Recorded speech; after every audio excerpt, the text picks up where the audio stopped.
Hey everyone, I'm here with Jonathan Hoover. Jonathan is a pastor and psychology professor and also the author of Stress Fracture, Your Ultimate Guide to Beating Burnout. Hi Jonathan, how you doing?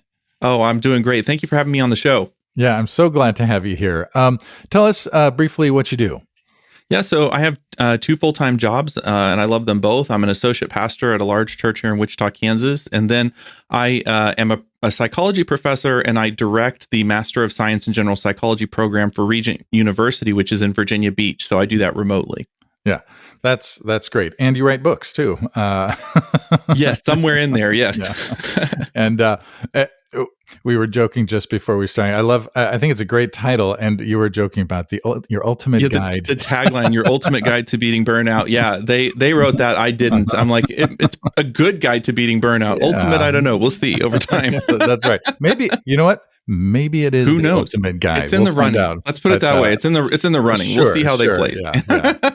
I do think it's a great guide. Thank you. And yeah, so I think it's got a lot of really good stuff in there for those of us, who are in leadership, who are have a lot of stress, right? Yes. And are managing a lot of things, carrying heavy loads, and so it's a great book. I think one of the most, for me, kind of the most powerful or resonating kind of part of the book, let me rephrase that. The thing that made me feel like, oh, this is why it matters is your dad's story. And I would love it if you would just kind of share with us your dad's story. Yeah, and it's funny, honestly, how something that was such a dark season for our family turned into such a wonderful thing, both in how it's helped him minister to others over the past several years and how it played out in the book. But my dad has been the pastor.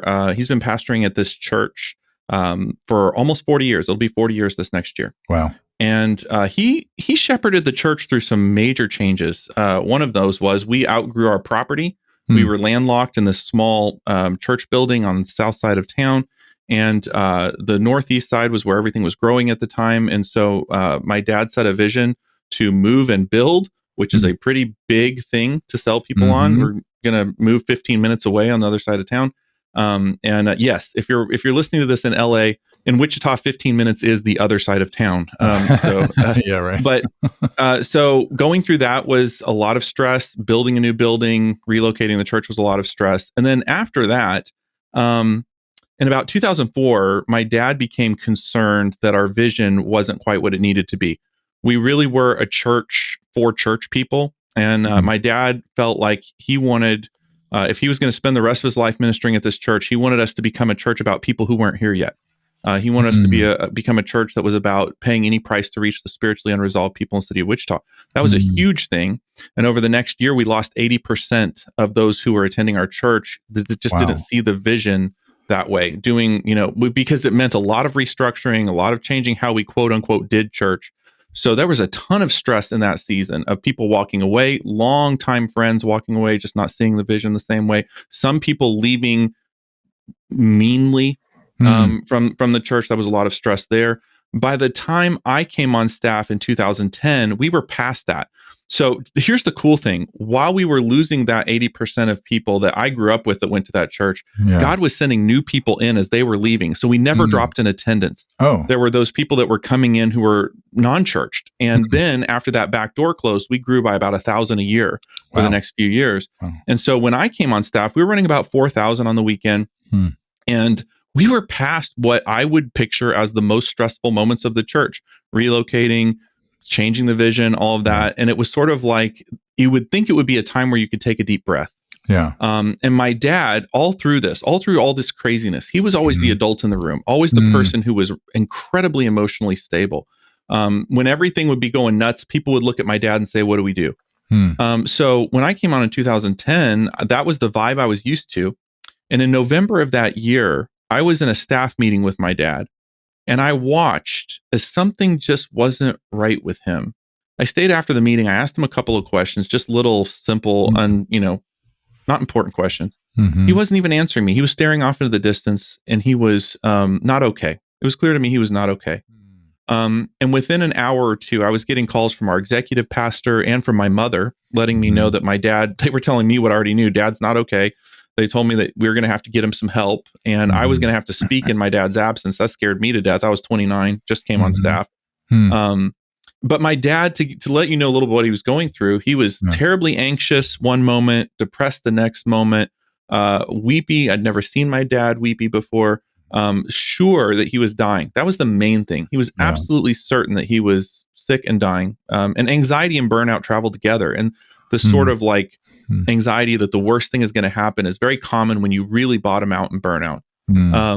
And so we didn't know what to do for him. Fortunately, we stumbled into getting him some help that I think really, really did help him. Within 7 weeks, he was back. He wasn't completely to his normal self, but within 6 to 7 weeks, he was back speaking again.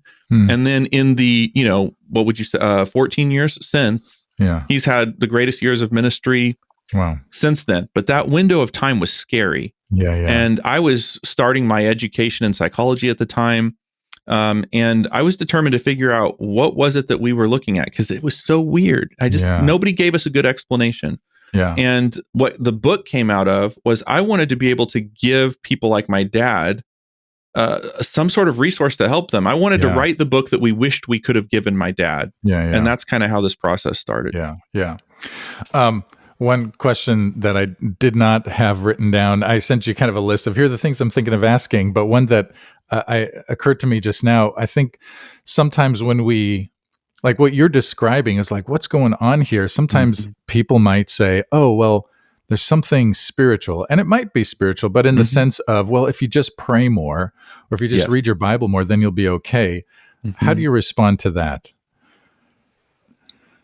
Well, it wouldn't match what Jesus' prescription for burnout was, or what God's prescription for burnout was. I mean, let's talk about Elijah for a minute. Like, we could talk about Jesus and Martha, but let's back up and talk about God and Elijah for a minute. In Elijah, you have the prototypical burnout experience. So in academia, we look for three things in burnout that from Dr. Maslach set this model up years ago. We look for emotional exhaustion, which means I just don't have any emotional energy to give anybody. I'm sitting on the side of the road with an empty tank. We look for depersonalization, which is a withdrawal from myself, from the best self that I am. People talk about your best self. I know people get a little bit wigged out by that, but what I'm saying is, when you're really on your game and you're you're in the zone, when you withdraw from that, you're not yourself. And that's what depersonalization is. And then feelings of failure. Well, look at Elijah, right? Elijah is exhausted emotionally, right? He says, I've had enough to God. He said, I just don't have anything left to give you. He wants God to kill him. That's the ultimate depersonalization. That's pulling away from your life. And by the way, notice isolation is part of this. He sends his servant away, right?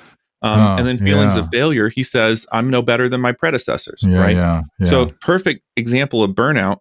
And so God could say, well, Elijah, you're just, you need to go back and read the Pentateuch a couple more times.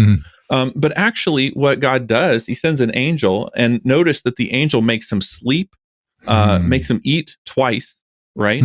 And makes him take a super long walk to a mountain, and deals with an emotional battle that Elijah's facing by doing that whole thing they do on the mountain. Elijah goes up there, God does these earthquake or tornado and a firestorm and all these sorts of things. When I was in Bible school, they told me all those things had deep symbolism. I don't believe it for a minute. I think what happened was Elijah asked God to kill him. Elijah is used to getting what he prays for. And when he goes up on the mountain and all this crazy stuff starts happening, I think he feels like, well, this is how God's going to take me out. But God had to do some emotional work with him to remind him that, because God, I think what God was saying is, look, if I wanted to take you out, I got a lot of ways I could do it. And so self-care, diet, sleep, exercise, reminding Elijah of his purpose and of the fact that, by the way, he needs a community, because notice the next thing, God's going to tell him, you need to go back the way you came. You've taken some steps in a bad direction. You're going to have to reverse that. It's one of the hardest things to do when you're burned out. And then notice he connects him with Elisha, because Elijah's in Lone Ranger mode. And so to say it's just you've somehow fallen off of the promises of God, I don't think that really fits with the biblical model of how we deal with somebody who's going through this. That I love that. Because it's a good reminder. And the way you think about the Elijah story as well is, it is different for than the way a lot of people think about it, but it's a good reminder that, okay, well, maybe getting sleep and eating well and staying connected to people and those kinds of things aren't spiritual. I'm using air quotes here, right? Yes. But they are spiritual. Yes. They because if the spiritual is at the heart of who we are, then everything is spiritual. Eating Everything is. well Oh, is, that's exactly what I was going to say. You cannot divorce the spiritual part of your life from any other arena of your life. yeah, We are spiritual. There's a spiritual element to everything that we do. So yeah, you can't divide it out cleanly like that. yeah, yeah. So, I'm sure all of our listeners have experienced stress and perhaps burnout, or maybe even come up. I'll share a quick example of a moment when I realized I was burning out. And maybe we can reflect a little bit on what my solution was. I did my Doctor of Ministry. I finished it 10 years ago, a little over 10 years ago now. But in the year prior, I was working on my project and my dissertation and took a lot of time away. I mean, I used all of my vacation and study leave in one lump sum. And anyway, so I was gone for a while. And then I came back and I was like, okay, I'm going to give everything I got to this church, And then I preached like 24 out of the next 25 Sundays, something like that. And Marathon. yeah. And so I had done my writing in the summer of the previous year, like 2013. And then early after Christmas 2014, I was like, I had a week of vacation in February coming, and I was just like crawling. I felt like I was just crawling on the ground to get to that vacation. And it was after that I was like, I am never going to do this again. And so I set a rule for myself. I will never preach more than 6 weeks in a row. And then I'll have a guest preacher, or I'll have a week of vacation if I have that available, or whatever. But it's just a way for me to manage my capacity in a way. So maybe I'd be curious your thoughts on that, and maybe also other ways that we can manage. Well, maybe your reflections on our tendency to carry more than we should. Maybe start with that. Yeah. The world we live in tempts us to believe that we're infinite. And really, that's when we read about the fall of Lucifer, right? The idea is I can be like God, right? So it's the idea of I can be infinite. Whenever human beings start to believe they can be infinite, problems happen. Yeah. And a lot of times we do that for really good reasons. We want to have unlimited energy for our kids. Yeah. We want to have unlimited energy for our ministry. We want to have unlimited energy for our work, for our volunteering. Those are all good things. So I'm not comparing it to the fall of Lucifer to say it's evil. Yeah. What I'm saying is it just does not work. It doesn't work to get to the point where we're like, I should be able to handle whatever. In my book, I talk about super rats. And it comes from this really weird research study done by Hans Selye back in the 60s. He had, he was stressing rats out with temperature. It's one way that you can do stress testing. And he had this refrigerator that was just almost freezing, right on the cusp of freezing. And if he would take the rats and put them in there, they would freak out and act all alarmed, and then they would die. It's not a good story. Yeah. Then he had this other refrigerator that was a little bit warmer, and he thought, well, I'll try putting the rats in there and see what happens. So he puts them in there, and they adapt. They develop fat stores under their skin. They become huge. That's why I call them super rats. They become larger, and they can actually live their entire life, their normal lifespan, in that refrigerator. So then he thought, well, what happens if I take these super rats and put them in that really, really cold refrigerator? Yeah. When you do that, they don't act alarmed anymore. They don't freak out when you put them in that crazy cold refrigerator. They look fine, but after a few days, they die. And what we've learned here is that adaptation, as I adapt and adapt and adapt, I become less alarmed when I'm facing deeper and darker challenges, heavier challenges. I don't even feel that old compulsion I used to feel that's like, what am I going to do? Because I've just learned that I can adapt, and I start to believe I'll just be able to handle it.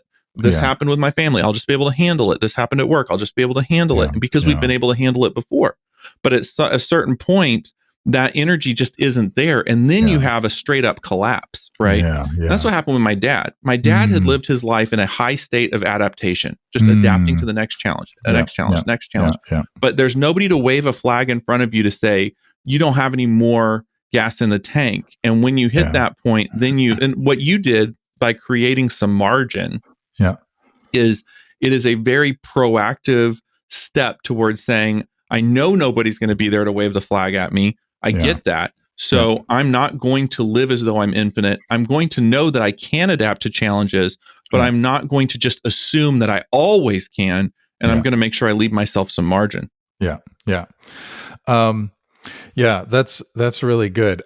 Interesting also that, so I just want to say something for our listeners, use the word adapt a lot. And so kind of the image of the frog in the boiling kettle or whatever, right? Where you just sort of get used to. And that's how you're using the word adapt. The reason I'm saying this is because on this podcast, we talk a lot about adaptive leadership, which is a different kind of a thing. Concept. So I just want to distinguish those two. You're talking about getting used to something, getting used to a certain level of workload or, energy exertion, whatever. An example would be, say you have a kid who goes to college, and your kid moves away, goes to another state, goes to college, and is going to take, let's say, 13 credit hours. Yeah. And they call you the first night they're there panicking. I got to come home. This is too much for me. All this, like, that's that alarm stage we're talking about. And we know they will adapt. So we convince them to stay. You're going to be fine. Everything's going to be okay, because they'll figure out where the classrooms are. They'll figure out how to do the coursework. They will adapt. They will develop the ability to handle that stress. On the other hand, if your kid calls you from school after, the first semester and they've learned to do all that stuff, and they call you and say, I'm going to take 32 credit hours next semester, then we would go, well, I'm not sure that's really smart. And that's what I'm talking about. We go from adapting to reasonable stress to assuming that we can adapt to unreasonable stress. Yeah. And that's when burnout happens. Right. And that takes some awareness, self-awareness of, well, like you were saying earlier, of my own finiteness, and also what is happening around me. I wonder, what are some ways that we can just stay aware? Like, I see what's happening now. Do you have any thoughts on how we can stay aware so that we can recognize when we're getting too close or just starting that path towards burnout? Well, it's hard to manage what you don't measure. And so over the years, I've helped people develop ways of measuring how they're doing. One that I really like to use, and it's in the book, but it's something you can do for yourself without the book, is I use something called a person chart. And the idea here is that we have all these different arenas of our life. There's the physical, emotional, relational, spiritual, occupational, which has to do with work, and then navigational, which is about where I'm headed in life and whether I'm happy with that direction. And so what I'll have people do, leaders especially, when they come to see me when they're burned out, first 30 days, I'll have them score those on a scale of 1 to 10. How am I doing physically today? 1 to 10. How am I doing emotionally? How am I doing relationally? How am I doing spiritually, occupationally, navigationally? So that's 6 different numbers. So you divide it by 6 and you'll get what I call your gross personal product. So what happens is sometimes I'll talk to somebody and they'll be like, I'm not burned out because I'm doing so great at work. Because we think of burnout as a work thing. Right. I'm doing so great at work, but I'll have them fill out that chart, right? And it'll be like, 2, 3, 4, 2. And when we get to occupational, I get a 9, right? All the rest of the chart is just bottoming out, but at work, it's still okay. Well, what that is I'm robbing Peter to pay Paul. I'm paying a price for my burnout in every other area of my life. And eventually, if I don't do something about it, that occupational is going to bottom out too. So that's why I like to add them up and divide by 6 so that I kind of know how I'm just doing overall. And having a goal for myself. Where do I want to be overall? What would I want my gross for me? If my gross personal product is 7.5 or so, I feel like I'm doing pretty well. I may have some room to grow. But on the other hand, if my gross personal product is down in the, 3s and 4s, I know I'm a bit like I need to really stop and reevaluate and think about what I'm doing. Yeah. How can people, if they are interested, get a hold of that tool, that I believe I resource? have the person chart on my website, but if I do not, by the time this podcast plays, it'll be there. I'll make Oh, sure great. that I have it added in short order. But yes, it's Okay. a PDF. You can download it, or it's in the book. Great. And we'll put a link to your website on in the show notes. That's great. One of the things that you talk about is emotional exhaustion and Mhm. emotional energy. Can you talk a little bit about that?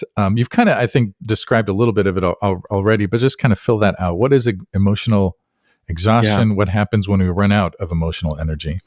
yeah. So, um, emotions. One of the reasons why I think people, guys especially, are a little Mm. concerned about being too emotional is Mm-hmm. because we intuitively know that emotions cost us energy. We Mm. understand that when we give of ourselves, whether we're talking about compassion or we're Yeah. talking about empathy, which is to feel with someone, or we're talking about just being emotionally engaged with someone else's Mm-hmm. experience or circumstance, and maybe more particularly, my ability to regulate my own emotions, my ability to understand what I'm feeling, my ability to use my feelings to impact my behavior, all of those things take energy. Yeah. And that energy is not, as we said, infinite. So I can run out of that energy. And what I'm going to notice is I'm going to notice that I'm not very in touch with my own feelings. And by that, I mean, and when I use in touch with my feelings, people get all weirded out by that. What I Mm-hmm. mean is there'll be a numbness that sets in, an emotional Mm. numbness that I just don't feel what I would expect to feel in a certain Yeah. circumstance. And that's Yeah. alarming. Yeah. I will struggle to regulate my emotions. So I will become, the pendulum of my emotions will become wilder. So Hmm. my normal pendulum of my emotional back and forth where I'm regulating it will lose that regulation, and I'll start to really swing a lot broader, Yeah. which means I may start snapping at people for no reason. I may make impulsive decisions that I wouldn't normally make. I may be very Mm. inflexible. In my book, I Yeah. talk about Henry Ford and his absolute Yeah. resistance against bringing in a new model of car. Hmm. Because often what happens is I'm so stressed that I'll never be able to do what I was able to do before. And so I'm not able to regulate my emotions to harness it toward creativity. So I Hmm. stick with what works. So there's a lot of things that I just will run out of the ability to put my emotions to work. And when that happens, it is simultaneously disturbing, Hmm. dysregulating, and it can be destructive in relationships. Yeah. You connect it also to emotional intelligence, that as our Hmm. emotional exhaustion goes up, our emotional intelligence goes down. Can you Yes. say something about that? Yeah, so emotional intelligence is just about leveraging our emotions for good. So it has to Mm. do with our ability to intuit our own emotions and the emotions of others, our ability to understand our emotional experience and the emotional experience of others, our ability to utilize emotions, and our ability to regulate emotions. Right. So that's sort of the original emotional intelligence. Dan Goleman has taken it to a more broader place. But if you look at the Riggio and Bass work from the early days, um, or yes, I think I said that right, Reggio and Bass. If you look at the work from the earlier days, some of the earlier writings, it's a very um, simple thing. It's about our ability to take in emotion and utilize emotion and regulate emotion. And when we're exhausted, we take a hit on all of those fronts. Yeah. Yeah. And so then, okay. And I remember you also talking about passion, which I think is also connected to all of that. We lose our sense of passion when it comes to the work that we're doing, and maybe other areas of life. Why does that happen? Yeah, well, we don't know yet, and this is something Dr. Maslach was looking into with her research not terribly long ago, I guess 15 or 16 years ago. Hmm. Is the idea of feelings of failure and our sense of purpose and passion and how they all interrelate, because there seems to Mm-hmm. be something going on there.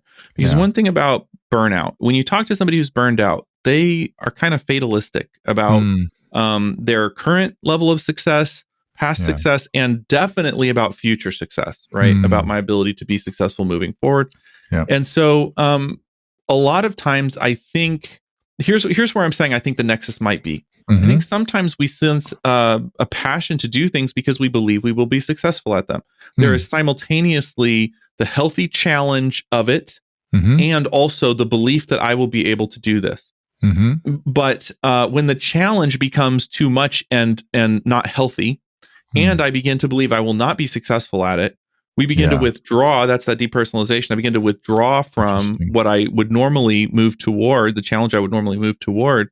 And by the way, this is when it starts to look a lot like depression. There are some people in our field that feel like depression and burnout are the same thing. I think there's a pretty good reason to say that they're not. But burnout is certainly a path to depression. If you leave burnout unregulated, you certainly will become depressed. And that depression, it's a deactivation. I just don't feel like getting up and doing anything. I don't have any drive. I don't have any, my ability just to do simple things is just not there. And part of that, I think, comes from that sense of it's not that I don't feel a purpose because I don't believe in a higher purpose, or I don't believe this. I certainly have seen with the burned out pastors I've worked with. They still believe in God's calling on their life.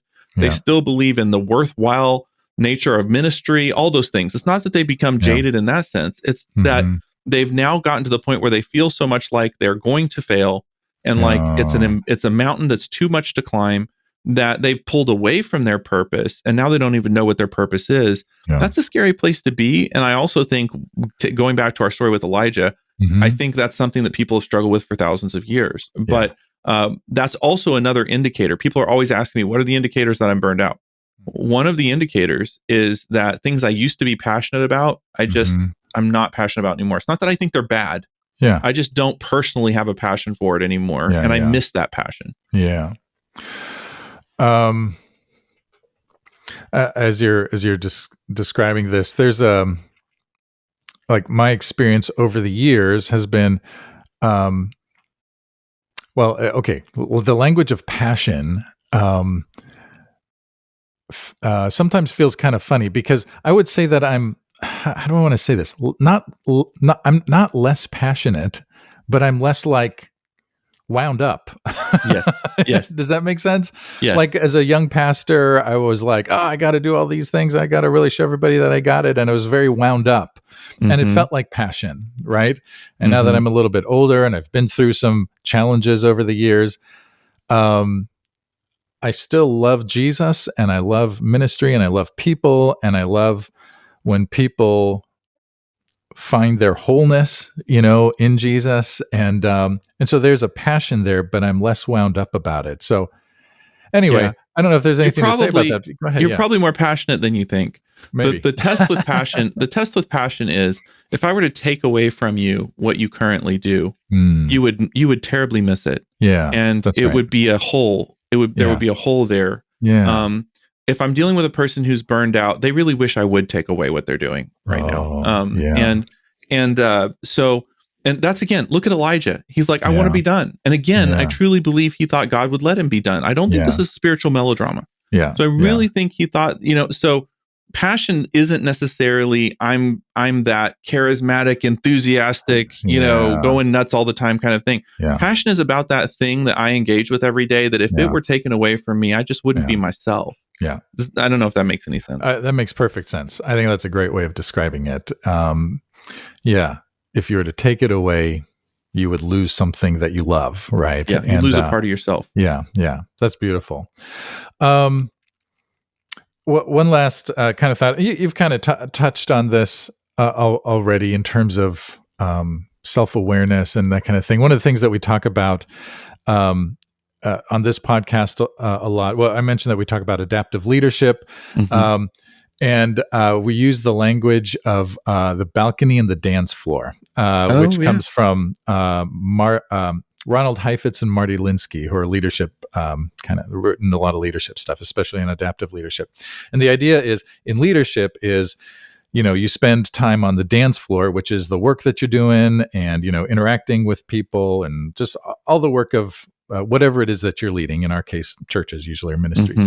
But then you have to get up on the balcony sometimes just to kind of see what's happening on the dance floor, so that you can get a better perspective, a view from above. And as I was reading your book and thinking about burnout and stress, I was like, it feels like that's kind of what we have to do as well. Like, we're doing the work of ministry, we're doing the work of leadership, and we're being sometimes bombarded, or sometimes just sort of like people request things from us, and we want to give and we want to serve. But then I was thinking, okay, in order to to have that awareness that, okay, I'm reaching my limit. We have to take moments of getting up on the balcony to see what's happening in my life, what's happening Mm-hmm. in the work that I'm doing. So I just thought I'd kind of hand that to you and see if you have any thoughts in terms of, getting on the balcony. How can we get on the balcony in our lives so that we can see what's going on? Yeah. Well, you have to minimize distraction. Mm. These beeping, buzzing, vibrating, status updating digital pacifiers, for Yeah. instance, we have to get control of those. And I think one of the things that I don't think in our culture we realize is how distracted we are from what's happening in the right here and now. And it's a biblical, I think, idea to pay attention to what's happening right now. I feel like Jesus teaches that multiple times, especially with his disciples. But also read the Psalms and see how much David is taking time to not just think about, but to write about what is happening in his life at that moment, how he feels, what he's going through. So there's a lot of introspection, and I really do think that that's part of the Christian life. Now, some Christians will argue with me on this because they view it as selfish. And I've done several interviews since the book came out, and I feel like I've talked about this in almost every one. It's so important when it comes to this concept that being aware of what's going on in my life, being self-aware is different than being selfish. So the illustration that I love to use is my wife and I went on a cruise about 11 years ago. And it was a Carnival boat, and there was this like glass bridge up there, and you could see I don't know, is it called the captain? They're pacing back and forth on the bridge, always with the binoculars, looking at the ocean the whole time, right? That is, in my opinion, being ocean aware. That's a good thing. And it's what we expect from the captain of the ship. On the other hand, if I was out there on the deck and see the captain overboard, drowning and yelling for help, that is being ocean absorbed. And that's not a particularly good thing, right? So to be self-aware means that I have the binoculars out and I'm paying attention to what's happening in my experience. How do I process things? What are my habits? What are my patterns? How do I interact with people? How do they respond to me? How am I feeling today? Am I doing okay? Being able to take that temperature, that's very, very different than being absorbed in self. And I know I'm being absorbed in self if I basically have completely lost track of anybody else and all I care about is me. At that point, things are going wrong. But it is not selfish to take time to look inside. But as I said, we have to reduce distractions. And we also have to believe, I think, that there is enough value in us as human beings to examine our lives. I see some of the most busy people that I've worked with in counseling are people that learn, they have a performance view of value. If I do good, I am good. If I do bad, I am bad. And so they're so busy, don't have time to think about their life because it's like, I just have to perform. And as long as I perform, then I'm valuable. Someday later on, I'll reach a point where I can stop and think about things. But actually, that's such a different view of our value than what Scripture teaches us. We're valuable because we're made in God's image, because God loves us. And so I don't have to perform to be valuable. And if I can stop and be in that stillness for a minute and realize God isn't asking me in this moment to perform, God is asking me to look inside, right? This is biblical. Search me, God. See if there's any wicked way in me. And that word wicked there also means crooked. It doesn't even necessarily always mean evil. So God, is there any way where I'm diverging from the right path right now? Help me make sure that I'm staying on the right path. It's a spiritual discipline, for Pete's sake, to stop and say, where am I at in this moment? And by the way, one of the things that I've written on is mindfulness, which some Christians are a little bit concerned about because it has some connections to Middle Eastern mysticism. Actually, mindfulness is in Scripture long before it ever was in any Buddhist writings. And I will tell you, at the heart of mindfulness is turning the distractions off and saying, what do I need to know in the here and now? We just, in our Christian world, mindfulness is, we add to it the most important part, which is saying, God, be here with me in the here and now and help me understand what I need to know right in this moment. Yeah, that's so good. And it's like it's a skill that we have to learn just to be aware. And sometimes I'm good at it, sometimes I'm not. But when I'm good at it, join the club. Right? I know.